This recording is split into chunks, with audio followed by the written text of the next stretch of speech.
Ja hei kas koolun stampen kas erplan klemen ja tu na zo kas piau ja tu stam ja harpi ja tu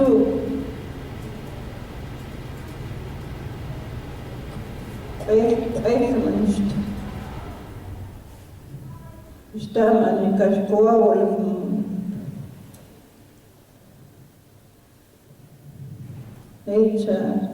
Lamland. Thank you.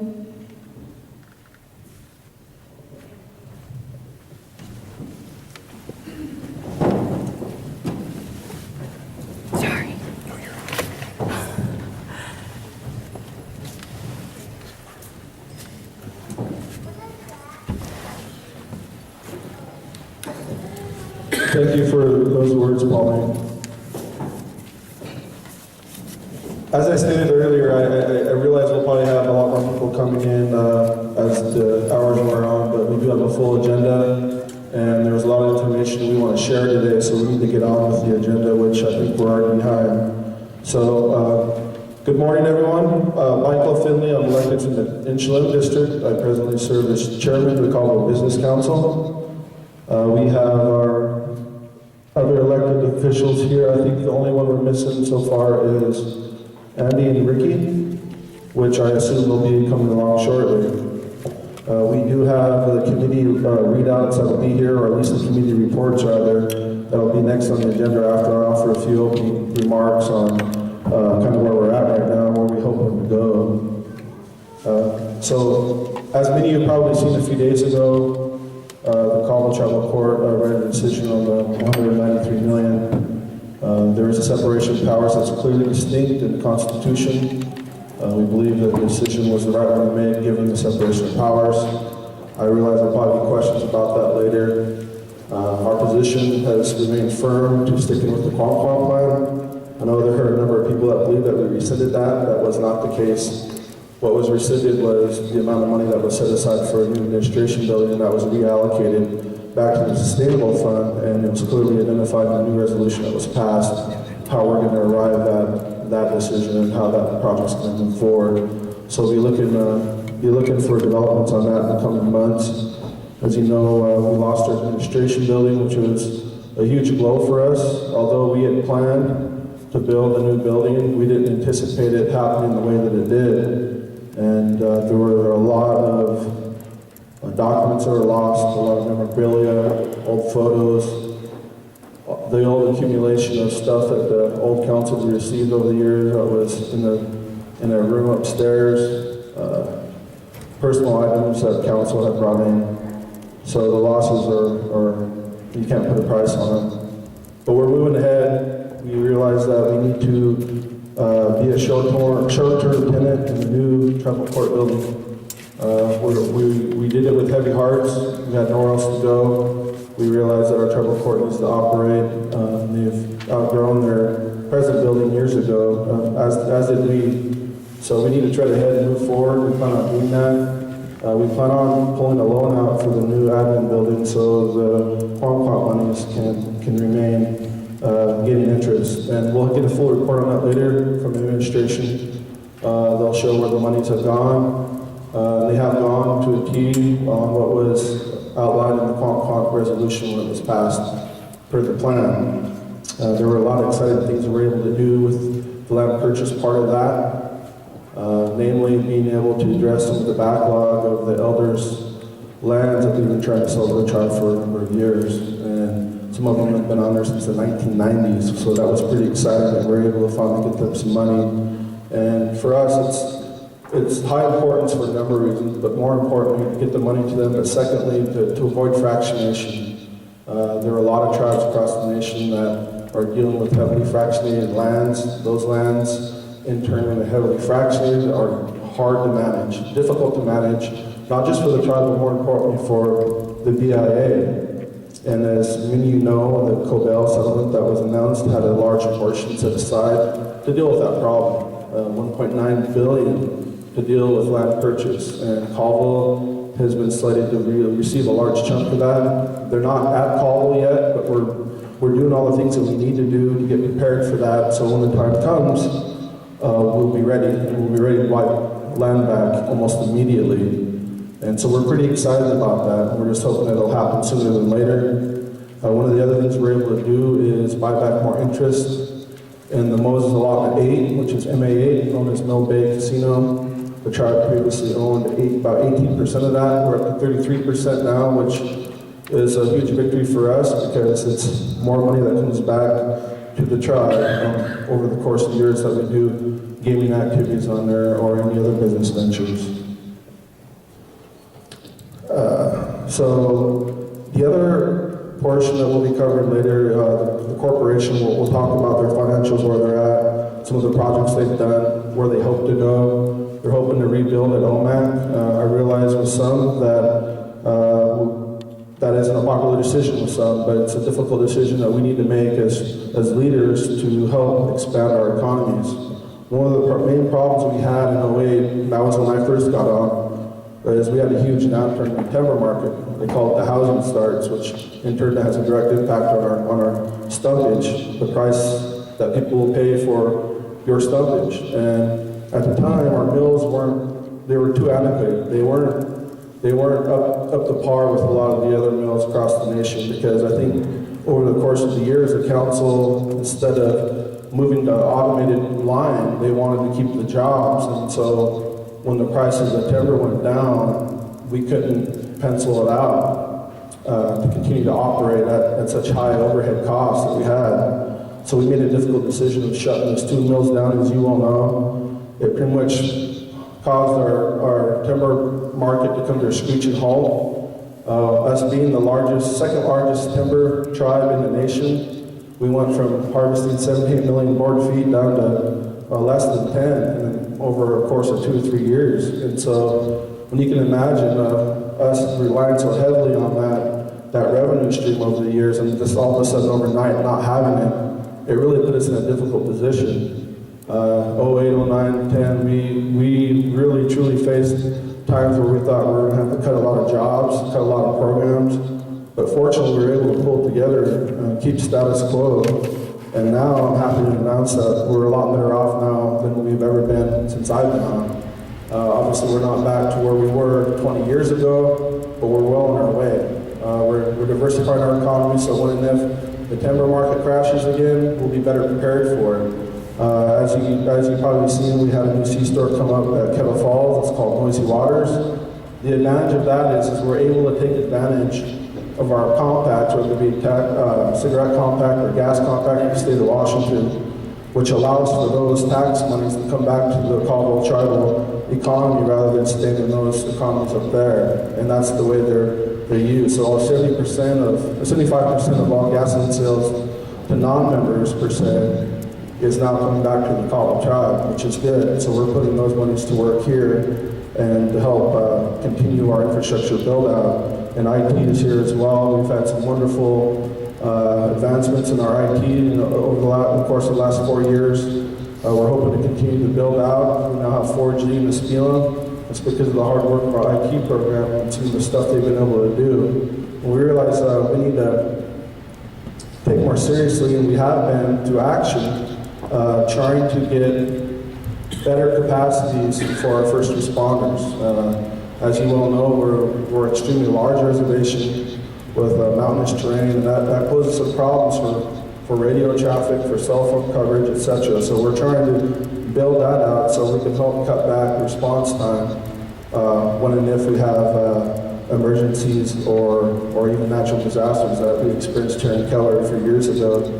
And we're hoping to better be prepared for that. There's been a number of things we've done in response to that alone. On a national level, through the FEMA reauthorization, I'm trying to get language in the new reauthorization that would better allow FEMA to respond to Indian country. And as you probably have heard, we can now declare a declaration of a state of emergency with the president directly, when before we had to go through the state of Washington. That was through some hard lobbying on behalf of your business counsel and your federal lobbyist, Brian Gunn, who will be here later. I'm sure he'll touch on it.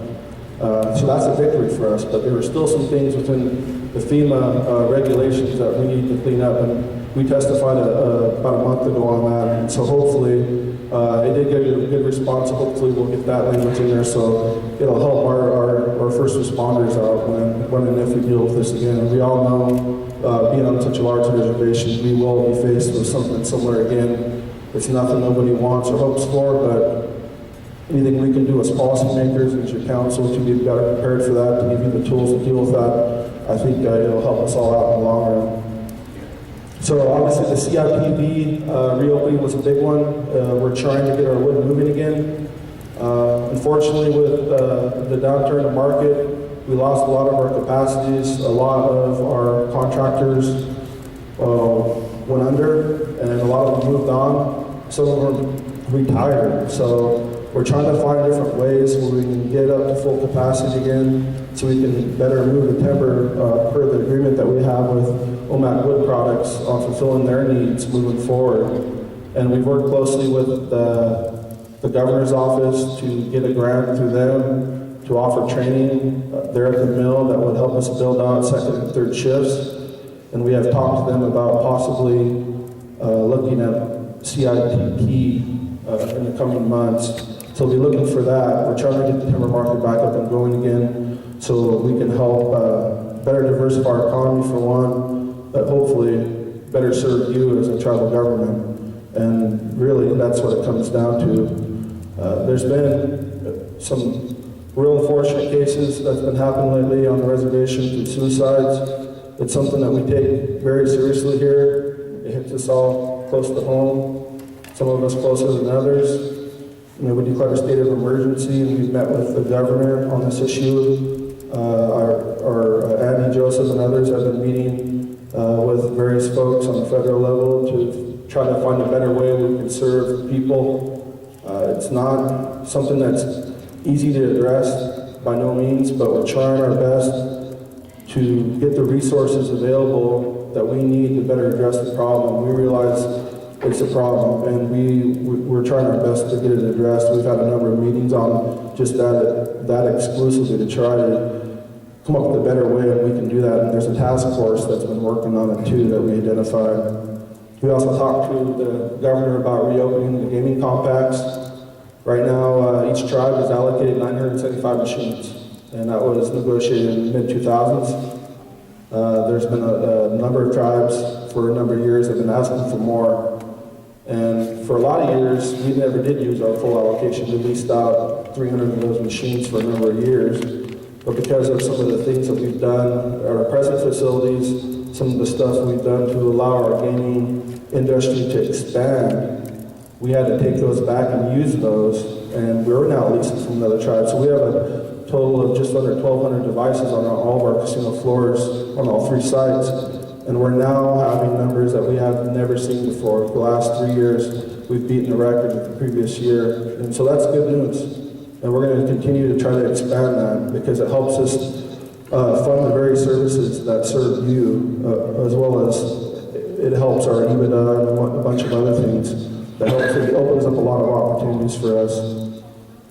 Just as we're looking at ramping up our timber industry again, you've probably been visited by our IRP coordinator, Chastity Watt. She's been tasked with gathering the information necessary for us to renew that next year. There's going to be some difficult decisions that this table is going to have to make on the annual allowable cut, whether or not it's going to remain at 78, if it's going to go down to some of the recommendations that we're hearing that could be as low as 65, 60. But the fact of the matter is that decision is not going to be easy. We have 3 times as much timber out there than we had 80 years ago because of the overgrowth and our inability to manage it properly because there's not enough monies that come back in the 10% that allow for us to do that. So where there used to be fully grown pine, spaced out, is now taken over by a small Douglas fir that you can't even walk through. So there's stuff that we need to do there to help deal with that. And hopefully some of that will be taken care of with the new mill opening, and we can better serve them there. So we're looking to do some expansions on our C-Stores and Travel Trails brand. We have non-contiguous trust properties where we can take advantage of the outside non-member taxes that we can return back to our economy. You probably heard about the tribe purchasing a piece of land in Moses Lake. We did a few years ago. We put it through the Feed of Trust process. The Northwest Regional Director took it into trust, but the City of Moses Lake appealed it. So we're going through what they call the IBIA. It's the Interior Bureau of Indian Appeals, where appeals such as these go, and they typically take 2 to 2.5 years. We're about 1.5 years into it now. When Kevin Washburn, the Assistant Secretary of Interior, was out here right after the fire, we talked to him about that, and he recognized it as being a problem, that process is too long. So they recently hired a third judge to help address those. So we're hoping that decision will come sooner than later. Our attorneys are expecting a favorable outcome on that. So once we get a favorable outcome there and all that's cleared up, we'll be building travel trails down there, which we anticipate being well above and beyond any of the sites that we have now in sales and gross sales. And we've also been looking at other properties such as Wenatchee and possibly building one at Lake Chelan and MAA. So there's a lot of things we're looking at. We have a security company that we just recently developed. We're working with the Alaska Native Corporation on getting contracts for that. There are a lot of opportunities on the Columbia main stem in the way of the dam and security contracts that we're hoping to take advantage of. The first on that list is Chief Joseph Dam. The Alaska Native company we're talking to now has that contract. They're willing to work with us to try to get it to where we can take that over. It's going to help create jobs for everybody here at home beyond what we've ever been able to offer before. So that's exciting. Billy will share here in a little bit to manage the budget. We do have a balanced budget. We are not using the QQ money for this year's budget, as people have been saying. It's not the case. We'll give you a full report on that when the executive director reports here in a little while. And hopefully, through some of these projects, we can get a better diversified economy that's going to help better serve everybody. And we're going to continue to work hard on the suicides and trying to get better answers from the federal government on the shutdown, for one, but even the cutbacks that we've had through sequestration, a 5.2% cut across the board, which we have felt here, but luckily we've been able to backfill, and we can't keep doing it. You know, it's something that the federal government's going to have to step up and fulfill their fiduciary responsibility. So with that, I will close, and I'll move on to our first committee chair report with Jack Ferguson, Education and Employment Committee. Thank you, Mr. Chair. Again, my name is Jack Ferguson. I'm one of your Keller District Councilman representatives from the San Paulo. And with that said, I welcome you guys to the San Paulo. We've been working on a lot of different things in employment and education. One of the biggest things for me is to be a part of the TARO system and revamping or making amendments to, or proposed amendments to our Title 10. This, I believe, is very important in that it strengthens our sovereignty and our ability to collect TARO fees and give our people in TARO a clear direction to go and meet with these different contractors and businesses and collect these fees.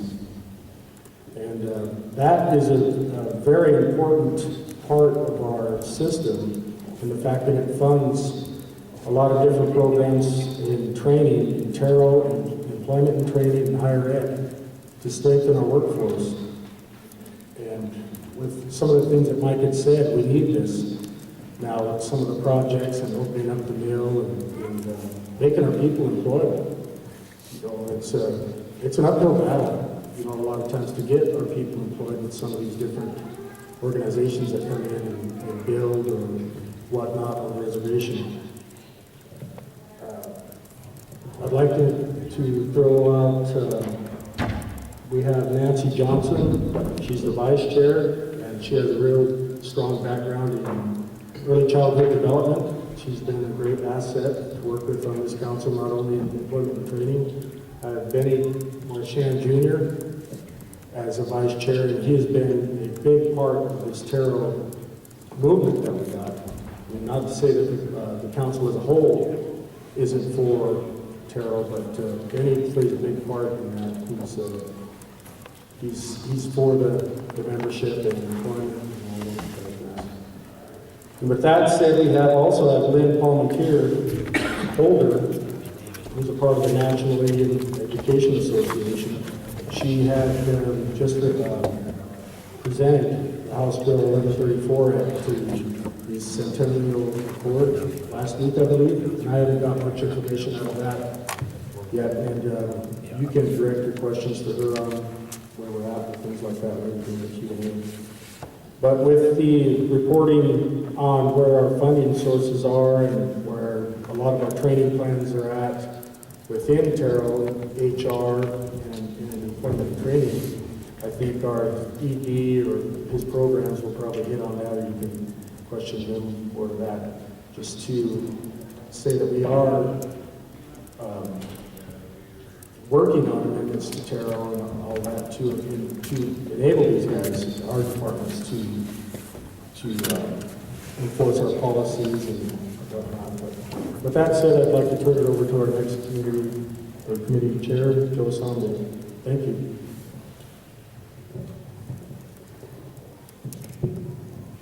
Thank you. I'm Joseph Somday, the Natural Resource Chair, and I'd like to welcome everybody here today. I guess first I'll start out with the opening of the Atlas our plywood plant. We were faced with spruce budworm and mountain pine beetle diseases in the Moses Meadows area, and this has allowed us to create a market closer to home and rather than ship our logs to Cle Elum, which we didn't have enough trucking to move a great amount of volume. And also with the federal shutdown, we're maintaining with our tribal employees, but you know, if we can't handle it there, then it'll end up being a total shutdown of our timber sales. So we hope that the government will make a decision. And now that I urge everyone, because the IRP is coming up, and it'll last for 15 years. I urge everybody to get with Chastity Watt and put your concerns in there so that we know what you want the forest to look like. Now to the restoration. With the restoration dollars, we've been able to allow more acres of thinning, and we will move on every year with this restoration. Fish and Wildlife has going on with all of their projects with the Chief Joe Hatchery. Range has been working on fencing to keep the cattle out of our rivers, streams, and off of the highways. And with that, I'll close and turn it over to Mr. Nicholson for management budget. Thank you for all coming. Thank you, Joe. As Joe said, I'm Billy Nicholson. I'm currently the chair of the Management and Budget Committee and the secretary of the Executive Committee. I just want to talk about what we've been doing in management budget over the last year and just touch on some highlights. I love to take specific questions at the question and answer time, and maybe we can talk at lunch if you really want to get specific.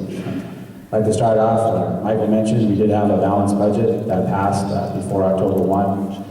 That was a big deal, passing on time.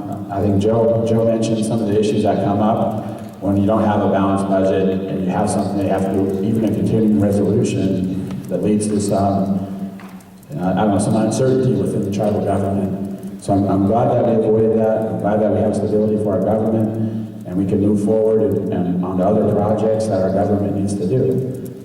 You know, some of the highlights for the budget, for me personally, I'd like to share. The elders programs previously funded by Wells Dam are funded by other funding sources this year. So there was no cut to any of the elders programs. They are all funded at the prior levels, the prior 2013 levels or better. I think that was very important. The elder stipend is still going as well, so that was a misconception as, oh, you're only going to do this for a short period of time. But I think the next elder stipend is scheduled to go out on November 4th. One of the other highlights in our budget was the Department of Commerce. Last year that was put in our budget, and one of the first things they worked on was the fuel compact, and that increased fuel revenues from 800,000 to 1.2 million. That's a 30% increase. And as Michael stated, as we continue to grow and we continue to get into new markets, that's only going to increase our fuel tax revenue. And from last year's general membership meeting, I specifically remember Aretha asking the question, like, we don't want to pay more taxes, we don't want to have higher fees, and then that's exactly right. You know, we don't want to go against our tribal constitution. So when we increase our fuel tax revenues, that's non-tribal member tax revenue that's coming to the Caldwell tribes. And hopefully from Lake Chelan, hopefully from Wenatchee, hopefully from Moses Lake. We won't be taxing our tribal members we didn't tax our tribal members to increase our fuel revenue from 800,000 to 1.2 million. I just want to make sure that's clear that we're not taxing our membership to increase our base. So I just want to make sure everyone understands that. Some of the potential tax revenues that we may have developed by the Department of Commerce, we may have a sales tax, we may have an alcohol tax, a carbonation tax, a hotel tax. And once again, these are all on non-tribal members that will funnel that money from non-tribal members to our tribal government instead of the state of Washington. One of the nice things about having a great relationship with the state of Washington is we can negotiate compacts, our Department of Commerce can negotiate compacts, and we can further diversify our economy and not be so reliant on timber or gaming. So I just want to make sure those are some of the things that are coming down the pipe. They've mentioned those in management and budget committees. So hopefully you can come in, and next time if you see the agenda that we post on Facebook, you can come in and ask specific questions of our Department of Commerce. But I think they're going to be a driver to further diversify our economy, to make sure we don't have to rely on just timber or just games. You know, one thing that Jack talked about, Taro, that kind of brushed over a little bit, but they are working very hard on developing training plans to get our employees working, or to get our tribal members jobs as some of these projects are coming up. We know we're going to need a lot more truckers. You know, as Joe mentioned as well, we got to get the logs from the forest to the mill.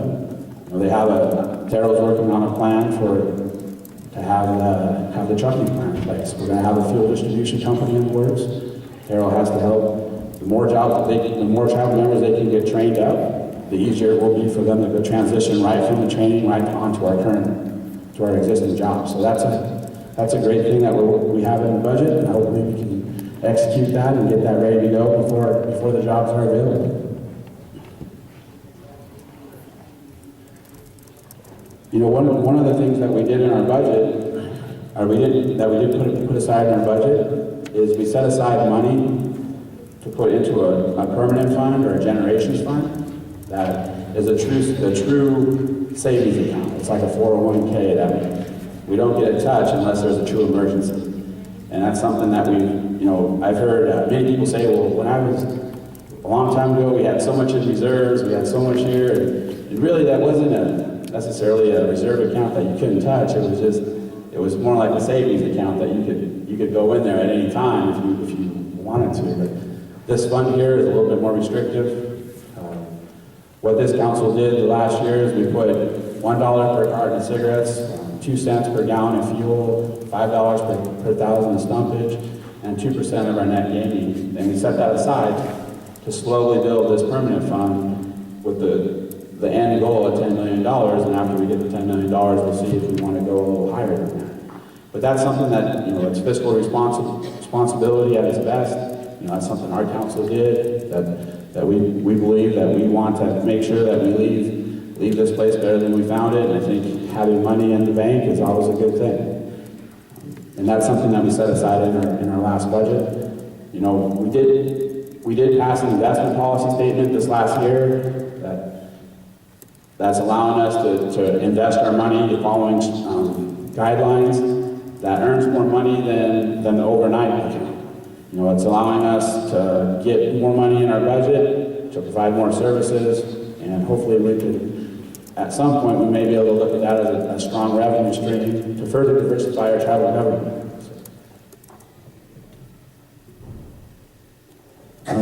A couple of things I just want to touch about CTFC before they get here.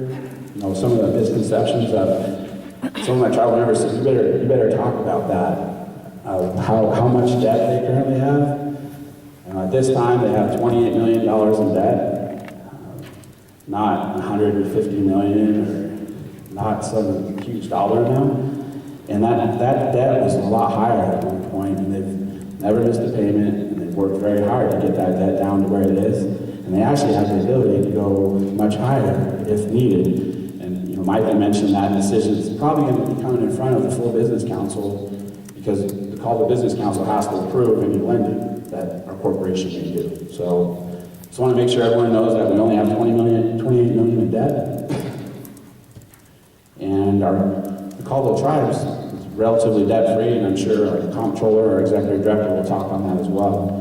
One of the things that we have that CTEC is still left, the debt that they have is not real debt, it's a charge for cleanup. And I know, I wish Alan could talk a little bit more about it. One of the things that Alan's brought forward since he started is he really wants to get some of our environmental cleanup done with the EPA. And he's worked very hard to bring everyone together and try to find some solutions. And I'm sure, hopefully this next year, we'll be able to try and find some solutions to clean up Inchland Wood Treatment Plant and the OMAC wood products. But I just want to make sure everyone understands we don't have all this debt out there. We have $28 million in debt. We have quite a bit of money in the bank. We have a balanced budget. It's a sustainable balanced budget. We're trying to create more revenues, and we're trying to move forward. So, like I said before I started, if you guys have any other questions, you want specific questions you'd like to talk about at lunch or possibly at the end of the day, I'd love to talk about things and try to, debunk any myths that may or may be out there, may or may not be out there.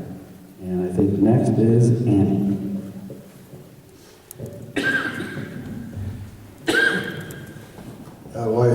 Was die Rückgenes fließt, Olympus fließt in Rückenchen ist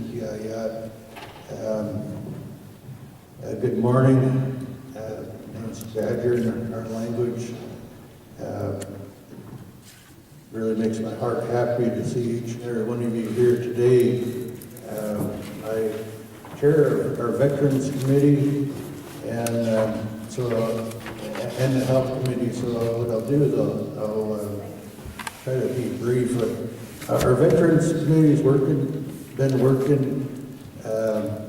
I've been to meetings where we've been working on the MOU with the VA and IHS.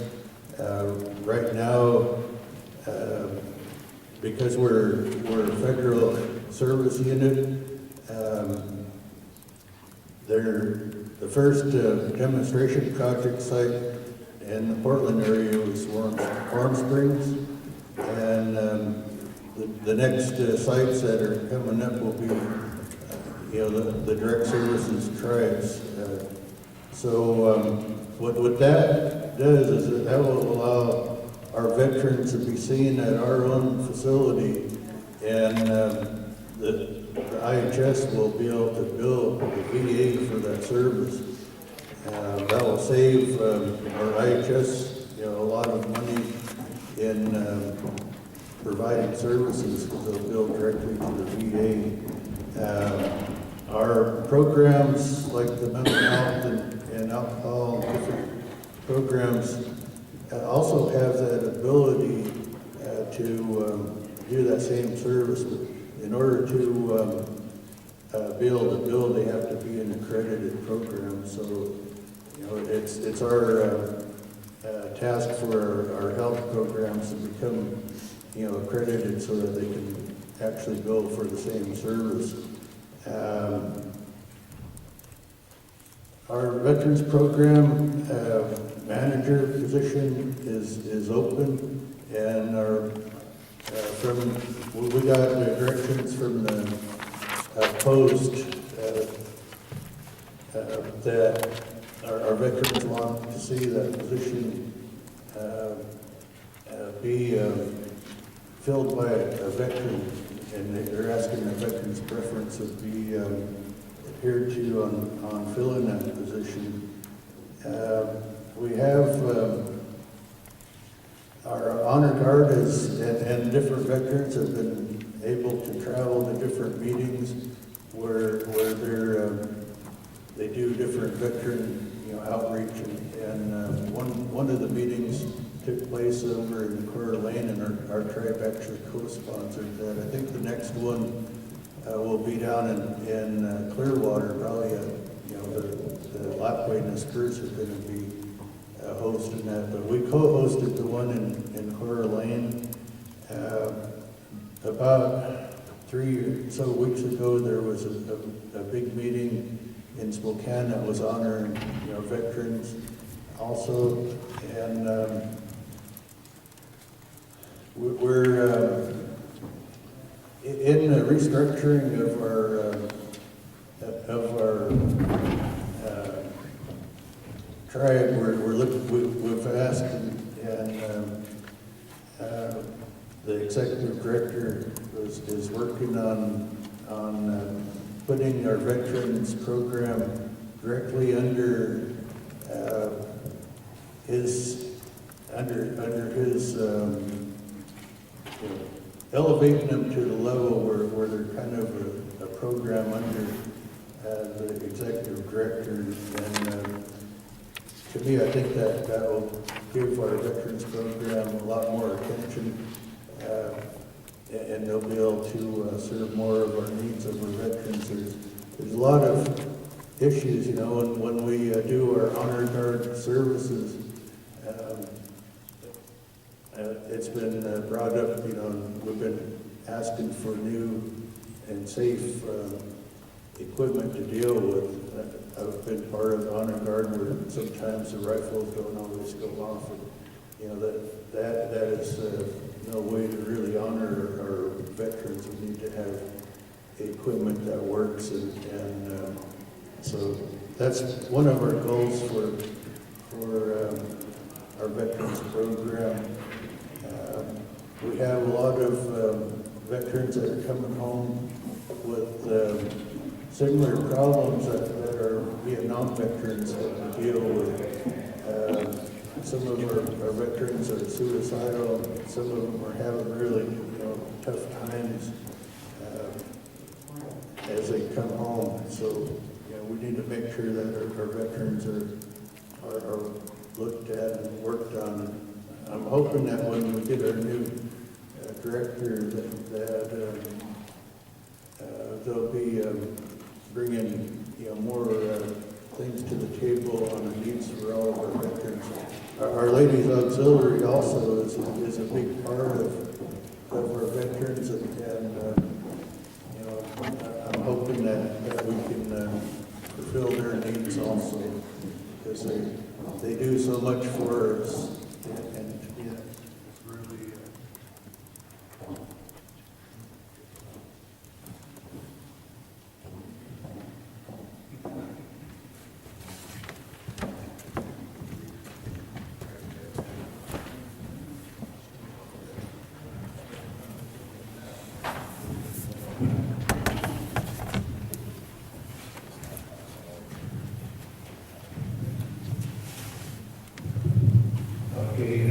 anyway, our veterans do deserve the honor that we give them, and it is something that we need to continue to work on. On the health committee, our health committee has been extremely busy with educating ourselves with the Affordable Health Care Act and Affordable Impact Rate. Currently implement the Affordable Health Care Act. We have directed our program to work with the American Indian Health Commission, Washington State, Indian Health Service, and the Washington Health Benefit Exchange to ensure we are ready to sign up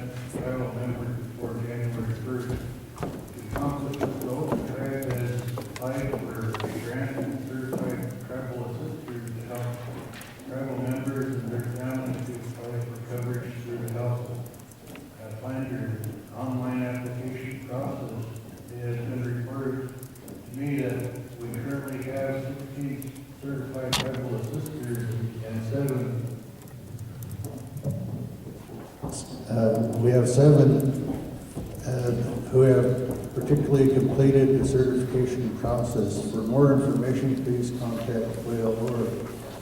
We are near completion of the renegotiation for 2013 annual funding agreement and scope of work for the 638 Indian Health Service contracts. We've not renegotiated the 638 contract for some while. As the 2013 annual funding agreement becomes approved, we'll be in the renegotiating of our 2014 annual funding agreement. The negotiating of these contracts is very critical given the sequestration that has gravely impacted us.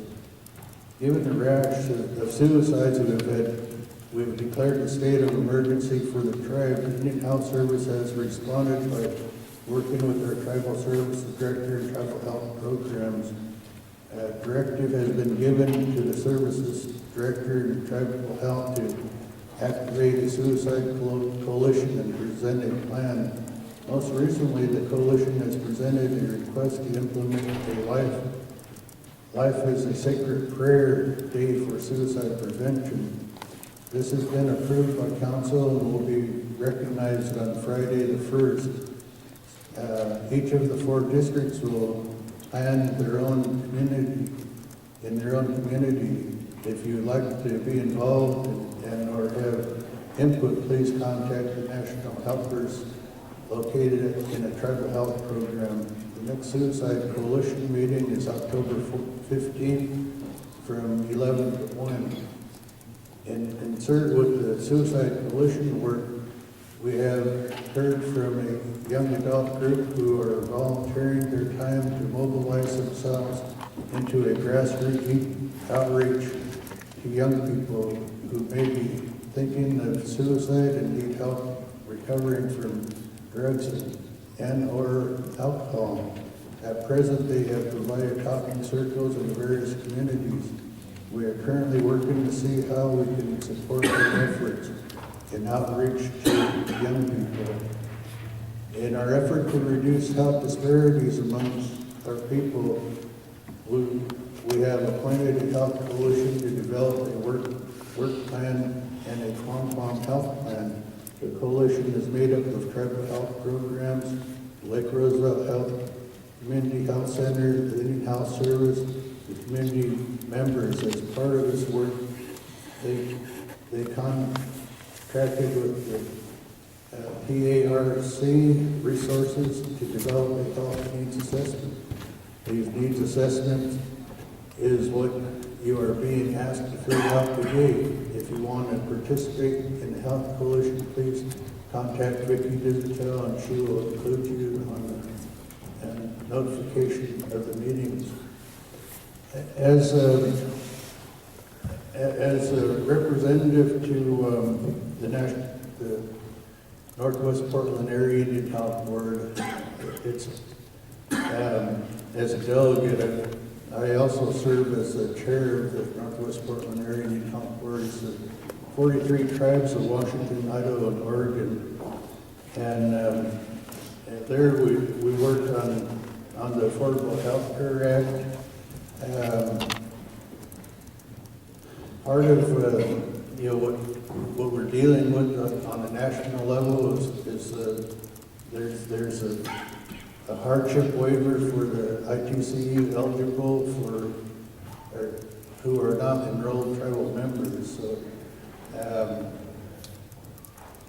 they had a conference call a couple weeks ago, and my question to the White House people that was on that call was, the government's preparing. They're really hard for this. You hear about it all the time, Obamacare, and part of the language that's in the Indian Health Care Improvement Act that's a rider on the Affordable Health Care Act is that people that are recognized as Indian are gonna get a hardship waiver when it comes time to fill out your taxes. So, we're gonna get, our enrollment department's gonna get kind of swamped by a lot of people that are descendants. So my question to the White House people was are they gonna help fund some of our needs to fulfill, that part of the obligation, because we're gonna have a lot of descendants and their parents of descendants wanting to feel claim that they're eligible for IHS services, because if they're found eligible, then they won't have to pay the tax penalty when they file for their income tax, because it's going to be part of the income tax papers when you fill them out. So are they going to help fund our enrollment department, because it's going to be a big increased workload until a lot of them get their papers saying, yeah, I'm eligible for the Indian Health Services. So that's one of the things that we're working on also, and it kind of comes down to the issue that we've been working on, the definition of Indian. We're wanting them to use the language that the CMS and IHS will use for what they define in Indian as.